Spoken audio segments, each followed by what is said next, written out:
Roto Grinders, what is going on? Welcome, everybody, to the FanDuel GPP lineup roundtable. I'm Eric Crane, and I'm joined by a couple friends, and one of them is not having a very good morning. The Siege, CJ Kaltenbach. What's up, buddy? How are you guys doing? Wow. Wow, who are you? Yeah. You don't want to rant a little bit there, Siege? I'm just going to save it for Twitter. If you want to know what my thoughts are on the new DK NBA rules, go check me out at the Siege DFS. It won't take you very long to figure it out. That is the coldest take you've had. Like, you're like, no, let's play let's play Will Fuller against the Vikings, and you're just going to go off. But about this, no, if you're going to lose your mind. Anyways. Also joining us, Brett Hartfield. What's going on, buddy? Not much. I actually had my first curling game last night. Took down a victory, so we're 1-0. Feel pretty good about that start. So. Oh, I'm so jealous. That's right. You live where there's curling. Yes. You are. Curling. Okay. Curling's the most underappreciated thing in winter time. Like, if you can get in a league, I don't know how popular it is, and you're in St. Louis, Siege. Yeah, we have a rank. It's on my to-do list of things I'm going to get to this year. Like, I can't tell you how much better it is than bowling, like if that's what you do in the wintertime or what you do in your spare time. But, yeah, curling's phenomenal. You can we had 3 pitchers of beer while we played. So, I mean, it's a perfect night out. Okay, let me just say this, though. I've been curling one time. Okay. And it was amazingly fun, but I don't think you are letting the people know just how dangerous it is. Oh yeah, you can fall on the ice. Normally, like when you get into a league, you have to sign a waiver just for that fact. Last night, I probably saw 3 or 4 people spill. One girl almost hit her head on a rock. So yeah, it can be dangerous. You just always have to keep your feet underneath you. No matter how crazy, intense, or competitive you are, just make sure you have your balance at all times. Yeah, I mean, it's really something. I went one time, and I'm a big dude, big boy fall hard. Yeah. So I go and I have to use like the little cheater handle. Oh yeah. Yeah, because I tried to do it without it. I'm like, oh, I can do this. It's gonna nope.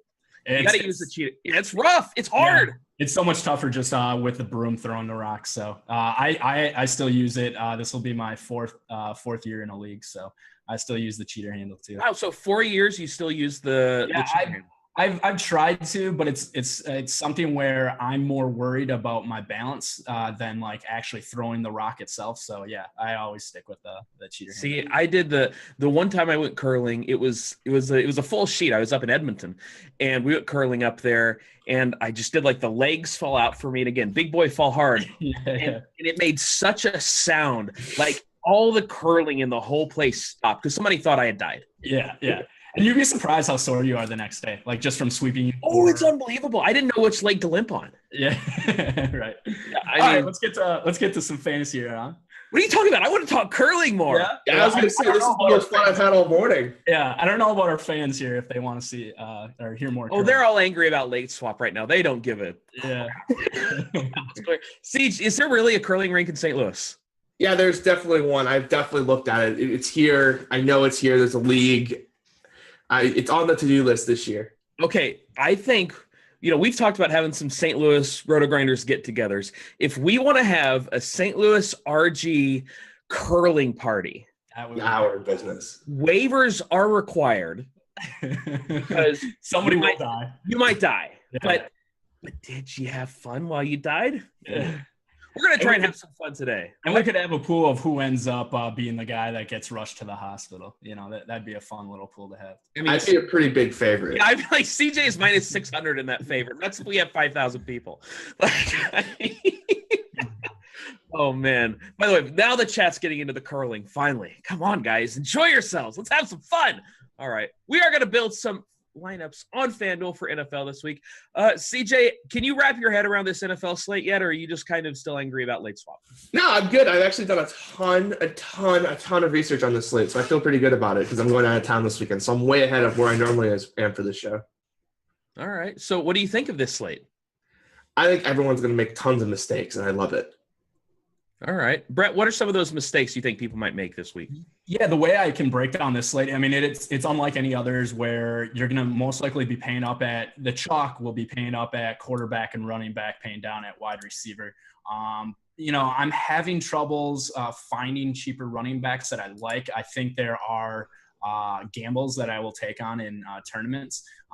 But yeah, I mean, just knowing how great a spots the elite running backs are in, I think that's the issue that I'm having. It's almost definitely a opportunity cost at running back on FanDuel, where you can only roster 2 to take a chance on a cheaper running back. So I think the mistakes will be made trying to gamble at running back, but it obviously can work out if one of the cheap guys goes off for 20 points.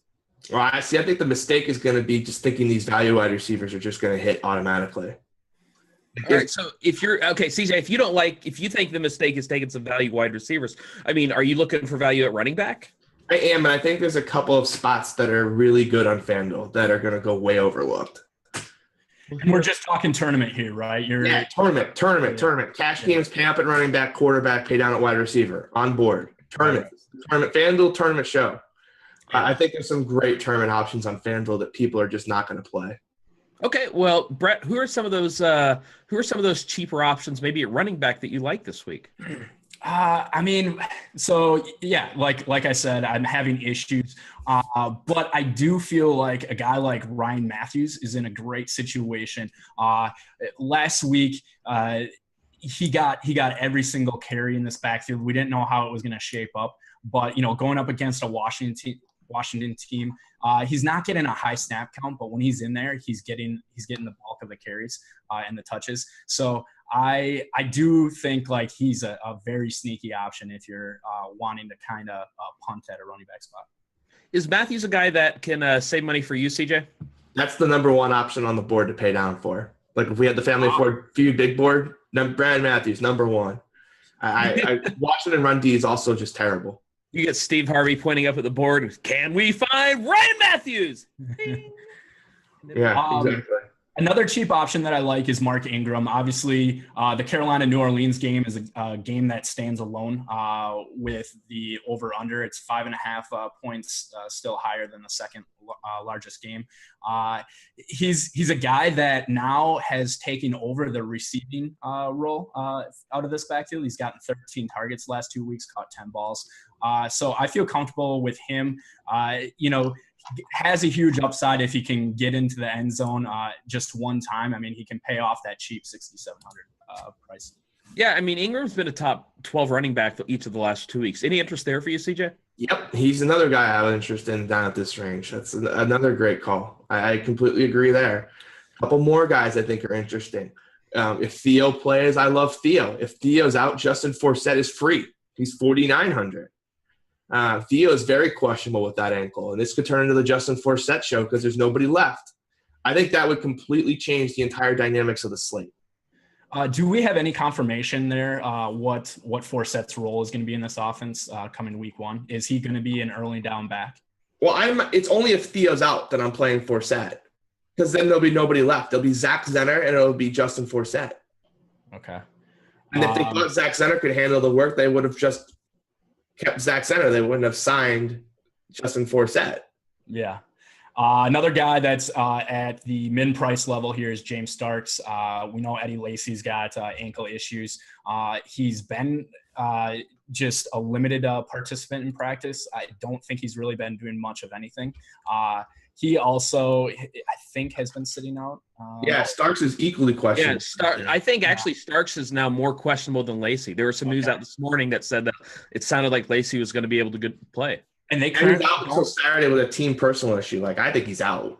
Yeah, and they currently don't have any other active running backs that they have. They have an undrafted free agent rookie. I forget his name offhand. Nasky?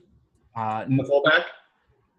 No, I'm thinking more of a running back, but he's on the practice squad right now. He hasn't been signed up yet, so just watch the news on that. If he gets signed up, I mean, I would assume one of them gets us the start, or gets actually benched. Who else are you, CJ? What's another cheap option you're looking at? Now you got me curious because FanDuel actually has the guy I think you're thinking about in the player pool. So like that's a situation that could completely change the slate too. If we get a punt running back, suddenly the entire slate opens up. But it's something obviously that hasn't been discussed in the tout world yet. So I definitely think you can get it on Sunday without a lot of people having thought about it. That being said, other guys I think that are interesting here. Terrence West, 6,500 against the Giants. The coordinator got fired because he didn't get the ball enough. He was averaging like 8 yards a carry in the first half, got no touches in the second half for reasons I still don't understand. He's the guy. Kenneth Dixon looked awful. We know what Buck Allen is. This is going to be the Terrence West show moving forward, and you're getting him at a bit of a discount. So I think he's a firmly good tournament option too if you're paying down. I think a lot of people are going to be upset with Terrence West too, just because last week he was in such a good spot. He was fairly popular, and they only put up 11 points on FanDuel. I think he might be more popular than, or less popular than he probably should be, even though the Giants' front seven's pretty good. Yeah, it wasn't his fault. Like, it wasn't his fault. The coordinator was stupid. Right. By the way, the guy that I was talking about is Don Jackson. Yeah, he's the minimum on FanDuel. He was a really good back at Nevada last year. Don Jackson. Yeah, that's definitely not a name I had heard before. Looks like a nice enough guy. Oh, see, I love it. The last update is actually from college. Yeah, that's great. Jackson carried the ball 22 times for 79 yards during Nevada's loss to Utah State on Saturday. A little nostalgia there for all the college football players. Oh, man. So, yeah, I mean, obviously, if Don Jackson gets the start, if Jackson gets the start, well, it's against Dallas. I don't know. I might just fire up Aaron Rodgers. I'm just saying, though, what that does is it completely changes the slate. Now you can pay up at wide receiver. All right, so let's say we're going to pay down at running back. Let's go ahead and throw some where's Mark Ingram? There he is. Some Mark Ingram in there. Who's a quarterback, Brett, that you're focusing on this week? Well, if we're spending money, it's at the Cam Newton, Drew Brees range. I love those two guys. It's just the only question mark that I have with Cam Newton is not only the play calling, but where is he going to be mentally coming off the concussion?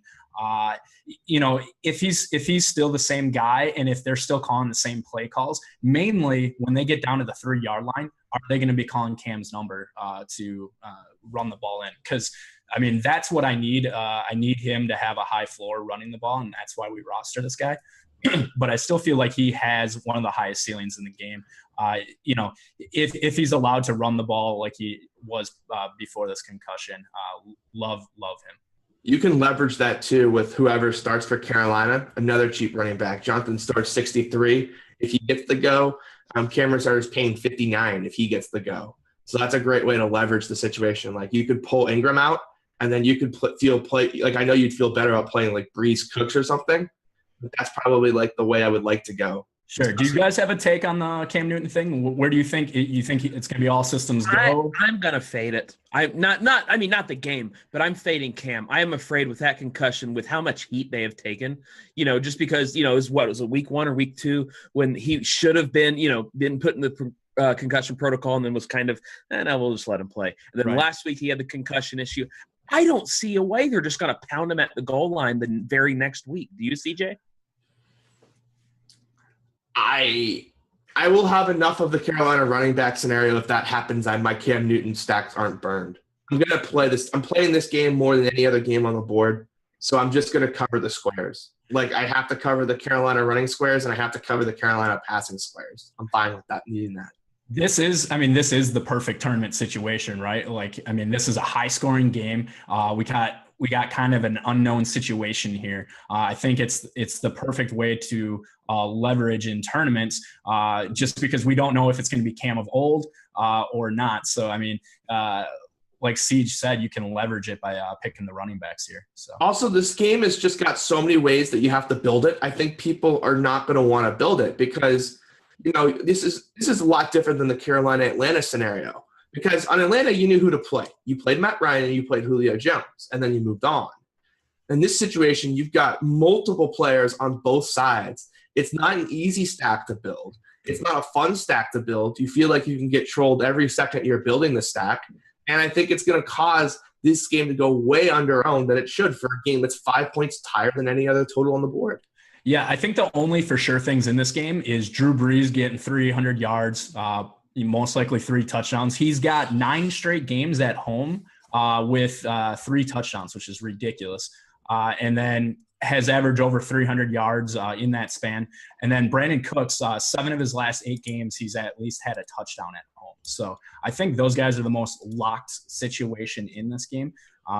So I think to kind of be different, and I don't know how high owned Brandon Cooks will even be in this game. But I mean, if I go with a New Orleans stack, I'm going to have to double stack it. So I'd probably, go with like Cooks, and then I believe what are the other prices for the wide receivers? I think Snead's at $7K, and then Thomas is at 5,400. So I'd be more likely to go Thomas or even Fleener if I double stacked it. Yeah, I mean, and when you look at it, I don't think Brandon Cooks is going to be popular either. He's had 3 straight games now where he hasn't been great. The Atlanta matchup just didn't work out, even though it was at home. He had 2 games on the road, and he's never been good on the road. And now he gets back. He gets a cushy matchup against a defense that is just not good against the pass. So I absolutely don't hate Cooks in this matchup either. Let's talk about Drew Brees and his popularity, because he's the 6th highest priced quarterback on FanDuel, which I think we can all agree is way too low. He's 8,500. There's no way that some of these quarterbacks should be priced ahead of him. At the same time, CJ, do you think Brees is going to be really, really popular on FanDuel? No. Why not? No, I don't think he's going to be popular anywhere, because everyone knows how to build the Pittsburgh stack. You play Big Ben and you play Antonio Brown. People know how to build that. It's simple to build. People are not going to be like Drew Brees. Oh, now I got to figure out who I want to pair him with. And everything I see is he's going to be 12 to 15%, and that's just way too low. You agree, Brett? Yeah, I guess I don't agree as much as what Siege would say. I think he's still going to be right around 20% in tournaments. I feel like since this game is on an island on itself, that's where the ownership's going to go. It's going to go to the lock of Drew Brees at home. Everybody can see his splits. And then just what Siege said about Roethlisberger, everybody can see Roethlisberger splits on the road. He's just – You're giving people way too much credit. Way too much credit. Okay, so we'll just say like higher stakes tournaments, Drew Brees is going to be way more chalkier than, the $1 to $25 tournaments. Correct. Their ratios will do a complete X. As you go higher up, their ownerships will flip. Let's see what happens if we try and build a Drew Brees, Brandon Cooks team. Because then you have to switch the camera starters pane. I was going to say, do you really? I'm not sure that's true. Do you really think we have to take out Ingram? Yes. No, I don't think so. Like, it's been proven that quarterback, running back, wide receiver has actually been highly correlated in stacks. It's won plenty of GPPs and that I've looked at, especially last year. So it's something that it feels wrong to do. But Mark Ingram has shown that he is now catching balls out of the backfield, 13 targets, like I said, the last 2 weeks. So I feel like this is a situation where if Brees throws for 4 touchdowns, 5 touchdowns, Ingram's highly likely to have one of those. I mean, I don't hate Ingram at all. Like if I'm going to mix and match this game, I want to mix and match it a lot. The problem is now you have no way to get yourself Carolina exposure. Well, let's see what happens. Can we fit in Greg Olsen here? I hate Greg Olsen at this price, but you don't think we can play Greg Olsen at 8,100? I mean, I think you can, obviously. But, just at that price, 8,100, there's just so much that I like around him. I'd be more likely to go to Kelvin Benjamin. See, and that's – okay, I want to discuss Kelvin. And I haven't got to talk about this on a show. I have zero interest in Kelvin Benjamin this week.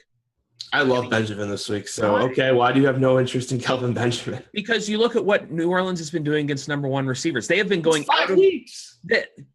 How much? I mean, you can't talk about like what other guys are doing over 5 weeks and then say, yeah, but this doesn't matter. New Orleans is scheming. I don't. Okay, but I'm just saying New Orleans is scheming to shut down number 1. Odell, Julio, Amari, even Travis Benjamin. They all got shut down by, scoring less points than what they should have against the Saints. The Saints defense, they are going out of their way to shut these guys down. That's why these number 2 and number 3 wideouts are just crushing the Saints. Okay, first of all, that's complete misnomer, because Julio Jones would have gone off, except he was limited, and they couldn't stop Tevin Coleman or Devonta Freeman at all. That's why, but that's what I'm saying. That's why these other guys are going off, because they're going out of their way. What about Odell? Odell was perfectly healthy.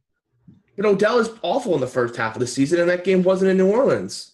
I guess if you feel like Carolina could have success on the ground, like you said, like that's almost what's taken care of some of these wide receiver ones. I feel like Oakland, you had Atlanta have so much success on the ground. They didn't need to pass. And, Julio was nicked up. I feel like he only played in like the 75% of the plays there. So they didn't have to force the ball into him. This situation here, where we expect a really competitive game, I don't see where Kelvin Benjamin doesn't at least get 10 targets here. Yeah, so like, what if you don't like Benjamin? Who do you like on Carolina then, Eric? Philly Brown, baby. I can't even tell if you're joking or not. I'm not joking. Look at Philly Brown's targets. He's getting more snaps. Oh my! Ladies and gentlemen, this is actually happening. The hot take mantle has been passed on Eric Crane. Okay, he's gotten 6 targets, 5 targets, 7 targets, 4 targets each of his last 4 games. He's seeing about 80% of the snaps on the field. Look at CJ. He cannot believe this is actually happening on air. If you're going to play someone, play Ted Ginn at least. I don't mind Ted Ginn either, but I like Philly Brown more. Is Ted Ginn's been running the number 2 in this offense still? Is that correct? I think Philly so. Brown, he's seen more snaps than Ted Ginn. Oh, really? Yeah, but the problem is this: Ted Ginn against the Saints slot is just going to go run. He's just going to go run vertical, and they don't have any speed to keep up. I like both of them. I will have exposure. By the way, I closed the chat about 10 minutes ago, and I kind of wish I had it open because I'm sure they're losing their minds right about now. But no, I really don't hate Philly Brown. I don't hate Ted Ginn this week. I am going to be so far more on the number 2 wide receivers for Carolina and Greg Olsen this week than I am on Philly Brown. You can check it out in my incentives article. I will say, congratulations, Eric. You got chat to talk about something else now. Yeah. Here's what chat has to say. Crane gets dumber by the day. That's the first thing. I have a few trolls out there, so it might just be one of the normal trolls. Yeah. Here, look, I went ahead and put Ted Ginn. Oh, but he's 5,900. Meanwhile, you can get Brown, who's seeing 75% of the snaps for 4,500 and have a lot of money left over. How about we just don't play any one of these guys? How about we just play Clay Meredith instead? Really? I thought you'd be a Clay Meredith detractor. Talk about Meredith. I'm talking about the lineup construction we have. You have to play him in this lineup construction. You could play Eddie Royal too if you want. I'm not. I guess it comes. My interest in Meredith comes down to what the ownership level is going to be. Like, what's the ownership level going to be? On Cameron Meredith? I think he's going to be pretty popular. He's going to be. What's the difference? There's a difference between pretty popular and insanely popular. I put his ownership somewhere between the 20 to 25%. Yeah, I don't mind having him at that ownership. Like, that's fine. So I really like his new role in this offense. Out of like all the week 5 breakouts, I feel like his role moving forward is definitely set in stone with the amount of targets. But he's going to be seeing a lot of Prince Amukamara this next week, and Amukamara has only given up 0.1 fancy points per route run against him, which is third lowest amongst cornerbacks, and like over 50% of the routes should be against Amukamara here. So I don't mind Eddie Royal too. I think that's a perfectly fine pivot as well. Yeah, Royal. What do we make of Alshon this week, CJ? I'll be overweight on him. Like, he's had 3 really tough corner matchups in a row. I know he's been limping and hobbling. He's not looked 100%. But remember that game last year where they faced the 49ers and he was doubtful that he played? And then he went for like 12, 180, and 3 or some nonsense like that. Yeah, like 2% ownership, yeah. Yeah. And so I feel like I'm going to get Jeffrey super low, and then I'm going to attack this week. You can actually fit Alshon instead of Meredith in this lineup, by the way. I couldn't agree more, though. I feel like Alshon's almost like a volcano building. Like, each week that you see him not perform, like, I want to buy even more than the field. And I feel like the field's going to buy even less of him each week. There's going to be a monster week here soon. Yeah, absolutely. Should we try and fit Alshon in here? I'm curious. I mean, can you look up I'm going to make a case for a guy. And when Steve made this case for this guy last night, I laughed. But in the 12 hours since we recorded this podcast, I have started to become more and more a fan of this guy. Oh, God. I've been Austin. Who? Tavon? Oh, yeah. Tavon Austin. Okay. Talk to me about Tavon. I love Tavon this week, I think. I said I think because he's a guy I hadn't even considered before last night, but the Lions' defense is so bad, and they're going to have to throw the ball because their offensive line, it just can't block anybody. And so they're just going to give Tavon Austin all these targets, on turf, in a dome, and he could just go crazy. Tavon Austin could just go nuts here. And he's 5,700. He's free. I can't believe I'm saying this, but I'm going to have a lot of Tavon Austin. He's running most of his routes out of the slot where he's going to be lined up against Condry Diggs. And Condry Diggs has been bottom 10 cornerback in almost every statistical category. So routes run, like the percentage of targets that that he sees against him is pretty high in comparison to every other corner. So, yeah. And by the way, we can fit Tavon and Alshon with this build. If you look at it, we got Breeze, Matthews, Ingram, Cooks, Alshon, Tavon, Greg Olsen, and we still have 4,700 apiece for kicker and defense. This, by the way, is what happens when you pay down at running back. This is the upside you capture.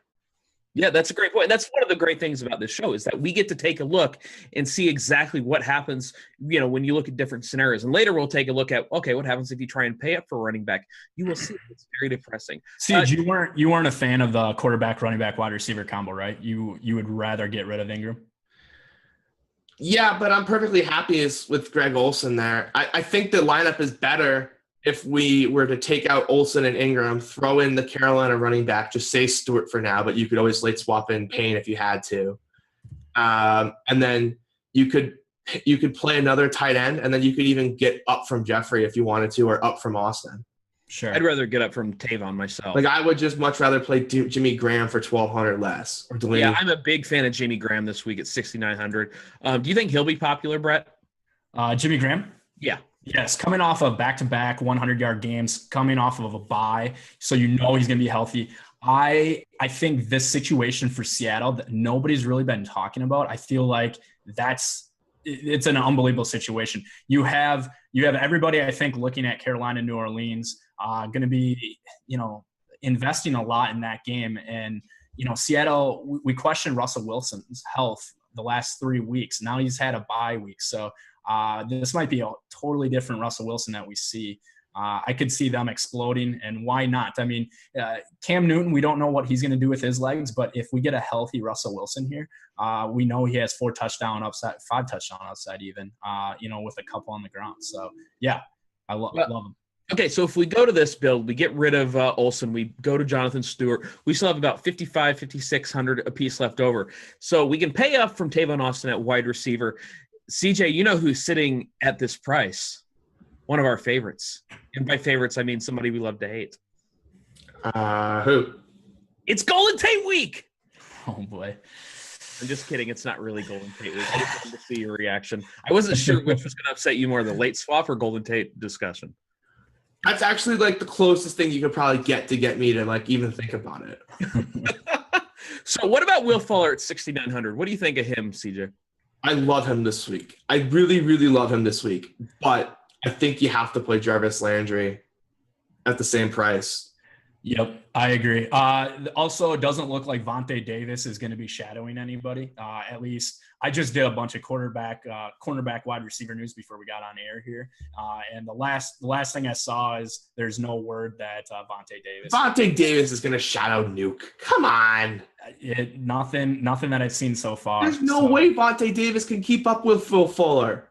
I actually hope that Will Fuller gets Vontae Davis. That will be a disaster. So the one thing that I read was on Mike Clay for ESPN Insider. He came out with just a blurb saying that he doesn't expect a shadow situation. I think last year Vontae Davis shadowed DeAndre Hopkins, right? He did twice. Yes. Yeah. Okay. Well, no, it wasn't twice. First game he didn't. First game DeAndre went off against. He went off basically against everybody. I was looking at this earlier. It definitely wasn't Vontae Davis though. I think Vontae only covered him on 1 or 2 routes. That feels like coach speak to me. Like they have to cover Nuke. Yeah, no, I mean, but in the second game, it absolutely looked like Vontae shadowed him. So that's why I was looking at. I definitely like Will Fuller. Landry though, you guys mentioned him. I mean, he's a guy. Last week, he only had 3 targets. That ain't going to be the norm because Pittsburgh gets lit up in the slot every single week, except for the Jeremy Maclin week, and that was more of an Alex Smith thing. So, yeah, I have a lot of interest in Landry this week. What about you, Brett? Yeah, I think he had 9 straight games with 10 targets in a row, going back from even last year. So I think a lot of people will be off him after they've seen just the 3-target, 3-catch game here. Tannehill looked terrible, but with Miami being at home, I expect a big bounce back. And Jarvis Landry is actually Pro Football Focus's biggest advantage for a wide receiver cornerback matchup. You'll get a lot of Sean Davis in the slot for Pittsburgh. So in a game that we expect them from, coming from behind here, he should get just peppered with targets. I wouldn't be surprised to see him lead the league this week in targets. Yeah. Landry's a guy who I like him more on DraftKings, obviously, with the PPR, but I think he's fine on FanDuel too. I really do. What about if we're looking at kicker defense, CJ? Who are your hot takes as far as kicker and defense go, my man? I'm still all in on the Raiders. Love me some Raiders defense. I watched that entire game last week. I had about 50% Raiders D last week. They came through with 9 fantasy points. They give up a bunch of points, but a lot of that was kind of a couple broken plays, a trick play. And Alex Smith is nowhere near as good as Phillip Rivers. So for Oakland to not get to value here, it pretty much requires Alex Smith to throw for 300 yards. I'll take my chances. There are a lot of people who love Alex Smith this week too. That's fine. I'm one of them. He's That's fine. If I this from a vacuum, if Alex Smith throws for 300 yards, that's what it's going to take for this play not to work. I can live with that because Alex Smith just never throws for 300 yards ever. Okay, well, Brett, let's talk about Alex Smith a little bit. Let's see what happens if we really pay down at quarterback. CJ, I understand you're going to wash your hands of this one.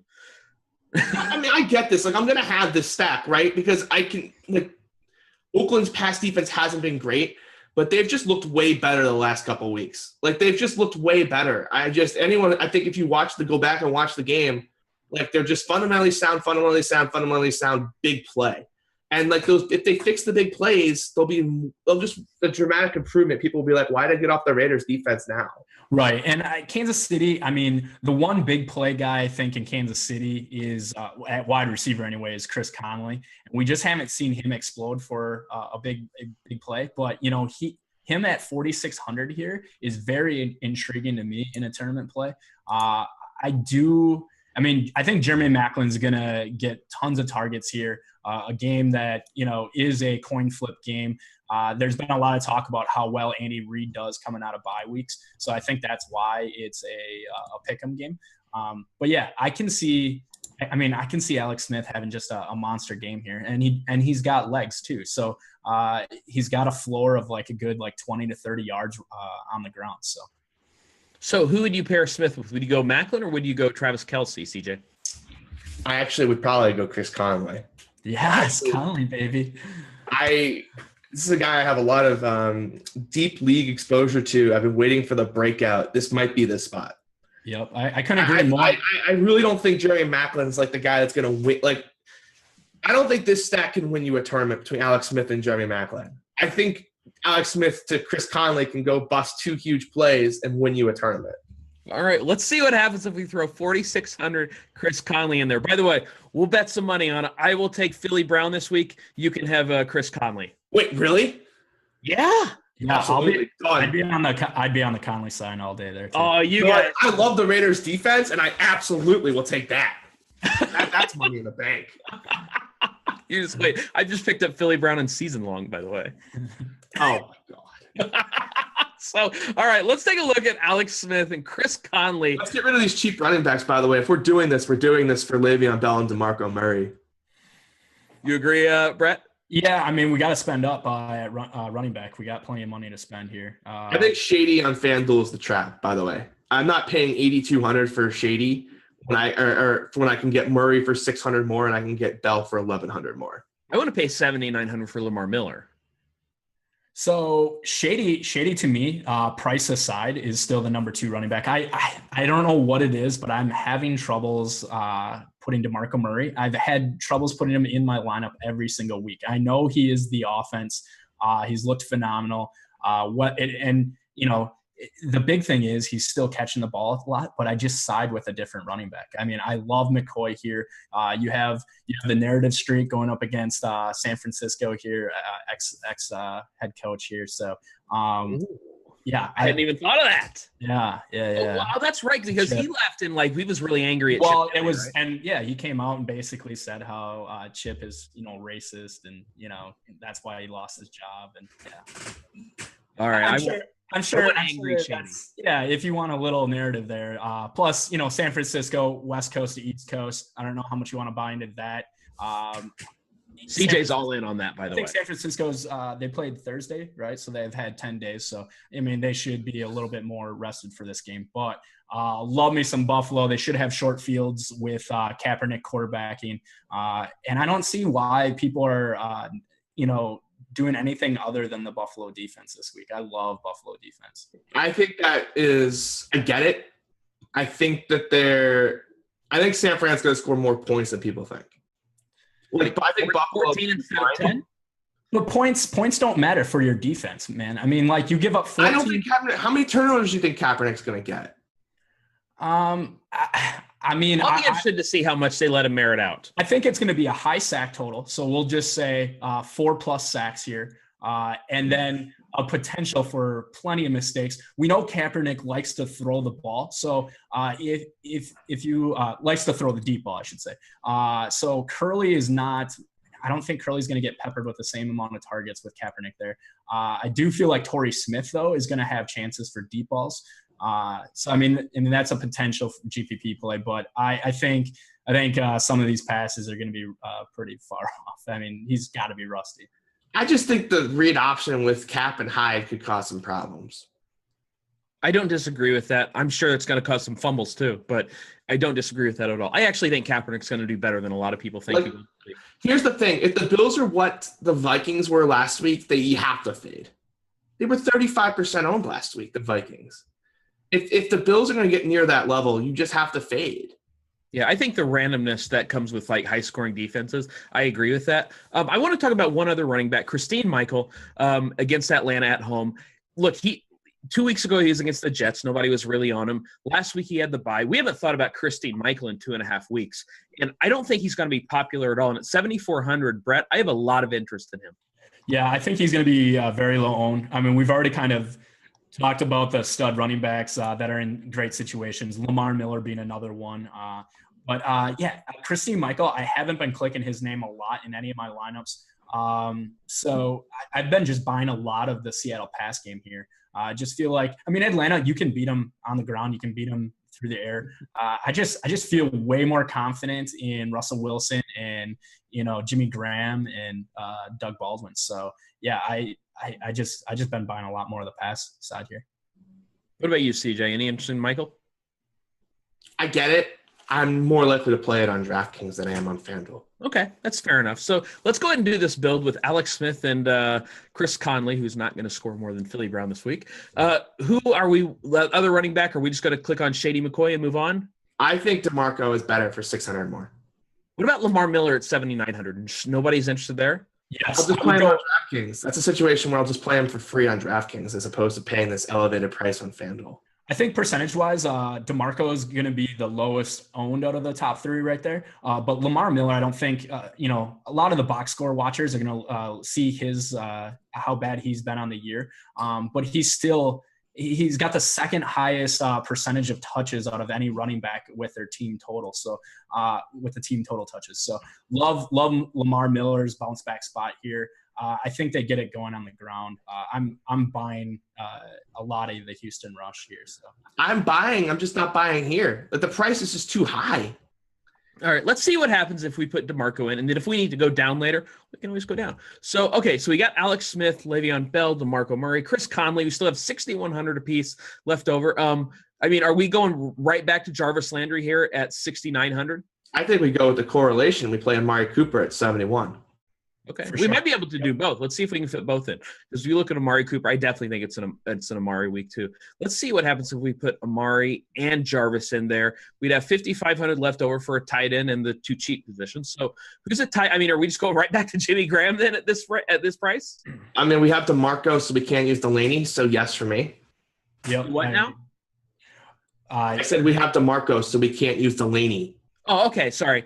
So yeah, okay. So if we go Jimmy Graham, we got 4,800 apiece. We can still go for a cheaper defense here. I mean, hell, we can go with the Bills defense like we discussed.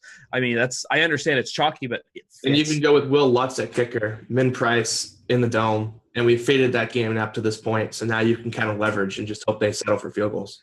What do you guys think about the Tennessee defense? Are they for real?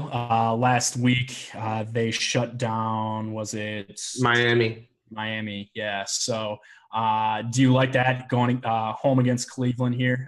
Have the correlation with DeMarco Murray if we want to do that? I'm worried about Terrell Pryor taking quarterback snaps. Yeah, that was a news blurb of last week that he was taking more snaps under quarterback. Do we know? Have they declared a starting quarterback yet? I think they're hoping for Josh McCown, but I think it's going to be Kessler. Because that's when it's rough when you're hoping for Josh McCown. Yeah, but it would be a huge upgrade, right? I mean, Kessler hasn't played that bad, right? I've targeted Kessler multiple times, and my defense has really gotten better. Yeah. I mean, hasn't really put up. I mean, I think I got one double-digit score out of there a couple weeks ago. I forget who I drafted, but yeah. All right. Well, it is that time for the show. That time in the show, CJ, you're going to build a lineup that's going to lose to Brett and I. Okay. And that's how it's going to work. Brett, are we allowed to use Philly Brown? Yeah, you're going to have to talk me into it, but yeah. I already talked you into it. What more do you need? All right. So, CJ, if you're building your lineup this week, where are you going to go? So is this our official lineup that I get to beat you with? I'll tell you what, it's our half official lineup. We'll discuss it as it goes on. We still got a little bit of time, so we can we'll go a little bit slower this time. All right. Well, if we want to stall before we get there, can we talk about Ezekiel Elliott first? Sure, go for it. So here's the deal. Everyone's going to see that one and be scared. Guess who the best running back the Packers have faced this year so far is? Adrian Pearson probably, but I mean, matters. That doesn't really that game was just. He wasn't even really 100% in that game. Right. I hope you don't say your boy Theo Riddick. It is Theo though. Oh my gosh, but he's not a running back. He's more of a receiver. But that's the best one they faced. Go look at the other ones. Tell me who's better. Yeah, I mean they haven't faced great running backs, but Minnesota is a run first team. They face them. They're not a run first team anymore. I still say they are. Okay, so they had T.J. Yeldon, Theo Riddick, and Barkwa. Right. Ezekiel Elliott is a slight upgrade over those running backs. And I think people are just going to assume the Packers' run defense is good. We don't know what their run defense is yet. What we do know is the Dallas offensive line is the best line in football. And we know Ezekiel Elliott's fantasy points have been going up each and every week. His touches are unquestionable. Like, he put up 30 on 20 touches last week because Cincinnati just couldn't stop him. And they were a decent run D until then. Like, he could go off for 35-plus FanDuel points at unowned and just completely kill every chalk expensive running back. It is the world's best leverage play in tournaments. Brett, you don't look convinced. Well, no, I think it's fine. I just don't know if that's something that I'm willing. You're gonna get him super low owned, and I do agree that the Packers aren't as good as their number represents. That's for sure. But is it something that I'm willing to do? Is it something that I'm willing to give up the opportunity cost of rostering a different running back in a better situation? The upside, though, right? Doesn't Ezekiel Elliott have the highest upside on the board to anyone not named Le'Veon Bell? Well, not named Le'Veon, but I thought you were just going to leave that there. I'm like, no, look, let's be clear. I might have some obscene percentage of Le'Veon Bell this week. Is it going to have 3 digits? I normally will not play 3 digits with a running back ever just because they're running backs and they can get hurt. But if I was to make an exception, it would be for Le'Veon Bell this week. Yeah, I just kind of question the total of that game. Like, I mean, I just don't see them putting up a lot of points. So, I mean, you're going to have to get at least a touchdown. And I don't think he's a high favorite of getting a touchdown here. You don't think Zeke is a high percentage of getting a touchdown here? Well, no, I would say he's for sure favored for 1 touchdown, but I feel like at that price of 8,100, there's guys that are a higher favorite for. It's just like the total's 47.5. They're only 4-point dogs in Green Bay, which means Dallas would, on a neutral field, be a 1.5-point dog. Like, this isn't a situation where they're a touchdown dog or something like that. Right. Yeah. I mean, I guess, you're going to get them low owned, and it would be exclusively a tournament play for me, but, I'm not going to have any exposure to it. Yeah, it's just a team total of 21. If Dallas gets 3 touchdowns, Zeke gets 2. Yeah. And I feel like I think he can blow the chalk up. He can blow the chalk up single-handedly. Yeah. You think he can score so much more than the chalk, though? Like he put up 30 points last week. What did McCoy put up last week in a good spot? He put up like 20-something. All right. I mean, not even 16. Yeah, I don't hate it as a tournament option. Like I what you're saying makes sense, which is, more than I can say for some of your takes. Yeah. So I really enjoy the Ezekiel Elliott call. You've actually talked me in. I'm going to have probably, what do you think he'll be on, CJ? 2%? 5? And I might be even with the field then. I think it's lower than 5. Yeah. Yeah. If it is lower than 5, I might just have like 25% then. Just here. I think the floors of these top guys are really high. Like, there's no question. But in terms of ceiling, if we click on all the names, the highest scoring running back that we've had this year is Ezekiel Elliott of any of these names. And he's going to be the lowest owned. Yeah. It's interesting. It really is. So where I'm getting my low owned guy will probably be Lamar Miller for $200 cheaper, and just in a better situation at home versus a terrible defense, where people are going to look at his box scores the last, the first 5 games and just be detracted from that. Right. I think the majority of the time Lamar Miller outscores Ezekiel Elliott. Just when Ezekiel Elliott outscores Lamar Miller, it's going to be by a big number. Yeah, and I disagree, because I think Lamar Miller has a huge ceiling too. He's utilized in every aspect of that offense. So I think Lamar Miller has just, I just think there's too many weapons. Like, they're gonna if let's say Houston gets up, I just think they're gonna have to they have to fix that passing game. They have to give that thing some confidence. Yeah. And that is true. There's more. There's other options in that offense, where in Dallas it is Ezekiel Elliott. Well, I will say I just checked out Ownership Guru's Chris Jimino's projection. He's got him at like 10 or 11%. Yeah, but that's also because Chris is sharp and he's super high on him. He's also very high on another guy like Allen Robinson, who we've not mentioned on this show yet, who I think is like the number 2 overall wide receiver. And I like Allen Robinson this week too. I was talking to him. I was just like, no one's touting Allen Robinson. Like, your percentage is too high on him. And maybe that was me being a tad optimistic. But I definitely think that, like, Allen Robinson's a guy that as the weekend goes on, his ownership's going to go higher. So just lock him in now on Thursday lock on FanDuel. And I think you'll be very happy at the ownership gap you're going to see here.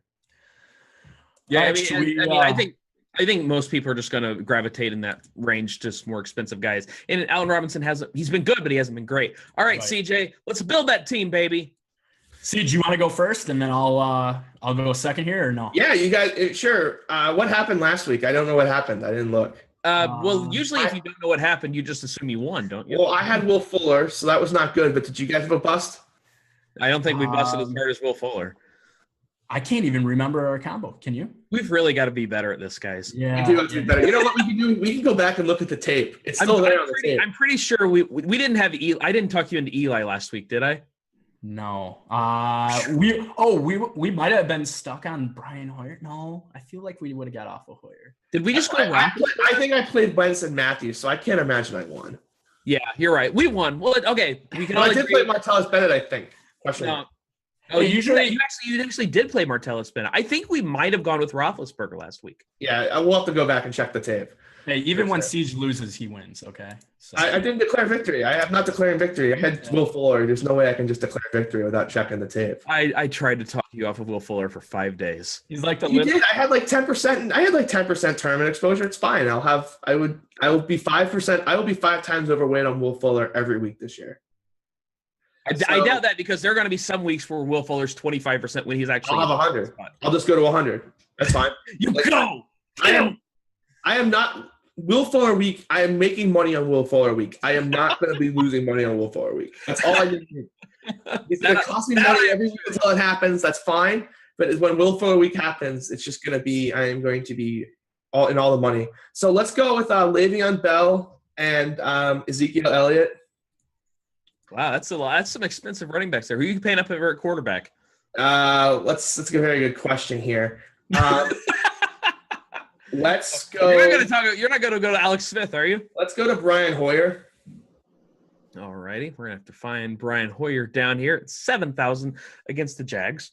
Okay, let's plug in the Raiders defense while we're at it. Let's plug in Will Lutz at kicker. Didn't Siege start at the beginning of the show saying like he had to go cheap at running backs to win tournaments? Okay.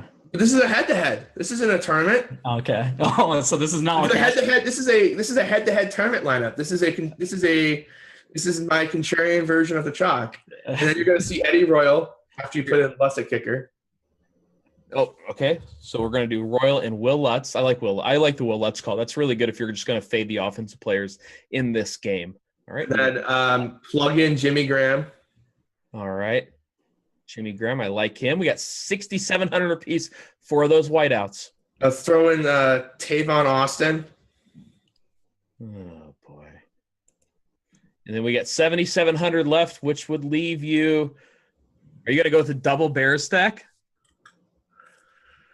I don't really want to do that. You know what I'm going to do? Maybe I can – let's see. Is there any min-price wide receivers that are just not terrible? Conley.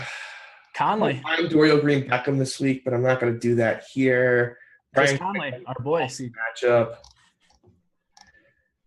I guess I could pay down at defense. What are the Raiders? I mean, I don't think you can pay down more than 4,500, can you? Oh, you can. Whoops.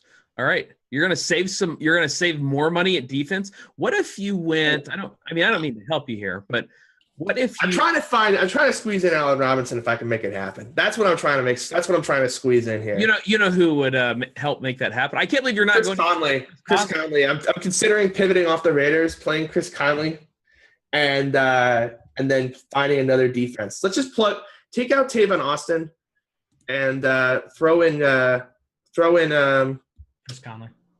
Allen Robinson. And then I have to get off the Raiders defense, obviously. You don't, though. That's what I'm saying. I got to get off the Raiders defense. And then I'll just go with you got 4,700 left. I do have 4,700 left for defense, and I can get to pretty much everybody I want other than the defense I want. I will take a lot of time. It will take a lot of time. This is a very good point. We got a time limit on this show, man. You know what? You guys take forever on your lineups. It's a lot harder from this side of the counter. I will admit that. Well, yeah. When you're the leadoff, I got mine queued up, so don't worry. Take it. I will take. Just give me the Titans. I'll go chalk. All right, you don't mind. So Siege's losing lineup is Brian Hoyer, Le'Veon Bell, Ezekiel Elliott, Eddie Royal, Allen Robinson, Chris Conley, Jimmy Graham, Will Lutz, and the Tennessee Titans defense. Actually, wait a minute. Hold on. Can I make a quick 2v2? No, sorry. That's the lineup. We have already announced it and clear, and it's gone. So that's your lineup. Sorry, buddy. All right, Brett. I wish I could go back and play. I should have played Meredith over Royal. That was the easy way to save the 1,000 back. All right, Brett. Who are we rolling out there? Okay, so I have the Alex Smith to Jeremy Maclin and then Amari Cooper coming back. Cooper should be running most of his routes against Philip Gaines here and avoid Marcus Peters on over half the snaps for sure. So big advantage for him over Crabtree this week if you're just looking at picking a wide receiver. My running backs are going to be Le'Veon and LaShawn McCoy, which is chalk, but I feel like it's just I'm giving up too much by going away from chalk here at running back. And then my third wide receiver is going to be Jarvis Landry. Oh, what do you want? Oh, you want your boy, right? Philly! All right, Crane. We'll put Philly Brown and then we'll go up at tight end here. So, can we fit Olsen or no? We can fit Greg Olsen. Okay, and then oh my God.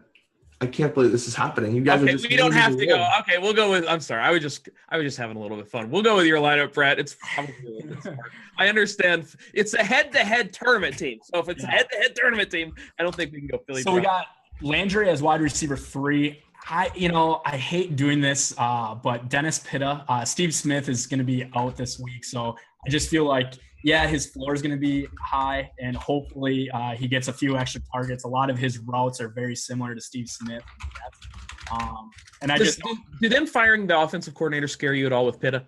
Oh, it's just kind of like an unknown thing. I just still feel like Flacco relies on Pitta as his underneath guy, just as much as he relied on Steve Smith as his underneath guy. But now no Steve Smith. I just feel like there's going to be extra targets for Pitta. So, and then I have Crosby as my kicker in the Buffalo defense. So Crosby as the kicker. There he is down there at 4,600. And the Buffalo Bills defense. CJ, how many points are you going to lose by this week?